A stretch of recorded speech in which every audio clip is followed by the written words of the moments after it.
স্বাধীনতা এই শব্দটি কিভাবে আমাদের হলো? কবি নির্মলেন্দু গুণ।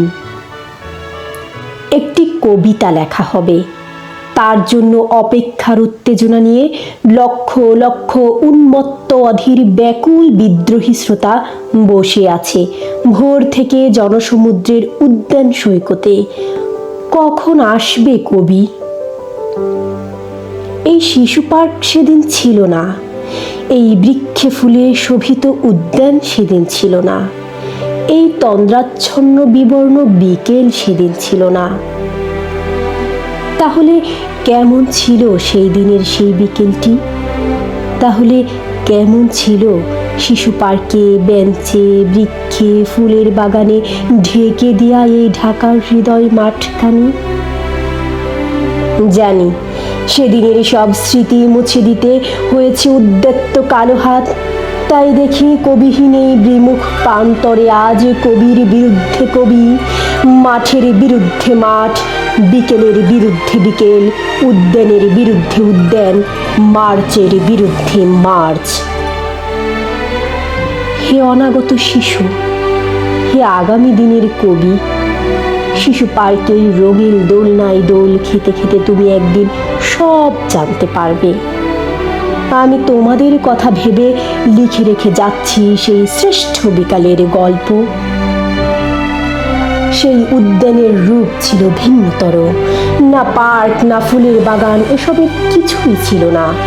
শুধু একখণ্ড অখণ্ড আকাশ যেরকম, সেরকম দিগন্ত প্লাবিত ধু ধু মাঠ ছিল দূরবাদলে ঢাকা, সবুজে সবুজময়। আমাদের স্বাধীনতার প্রিয় প্রাণের সবুজ এসে মিশেছিল এই ধু ধু মাঠের সবুজে।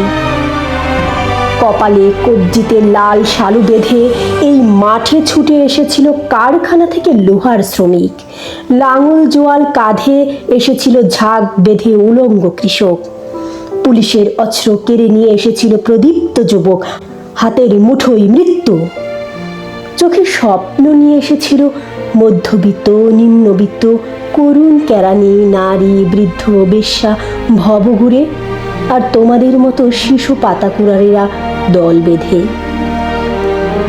একটি কবিতা পড়া হবে, তার জন্য কি ব্যাকুল প্রতীক্ষা মানুষের। কখন আসবে কবি?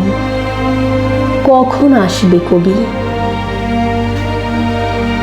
শত বছরের শত সংগ্রাম ছেড়ে রবীন্দ্রনাথের মতো দীপ্ত পায়ে হেঁটে তৎপর কবি এসে জনতার মঞ্চে দাঁড়ালেন।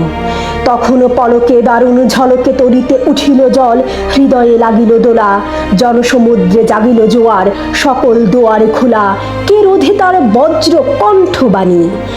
গণসূর্যের মঞ্চ কাঁপিয়ে কবি শোনালেন তার অমর কবিতাখানি। এবারের সংগ্রাম আমাদের মুক্তির সংগ্রাম, এবারের সংগ্রাম আমাদের স্বাধীনতার সংগ্রাম। সেই থেকে স্বাধীনতা শব্দটি আমাদের।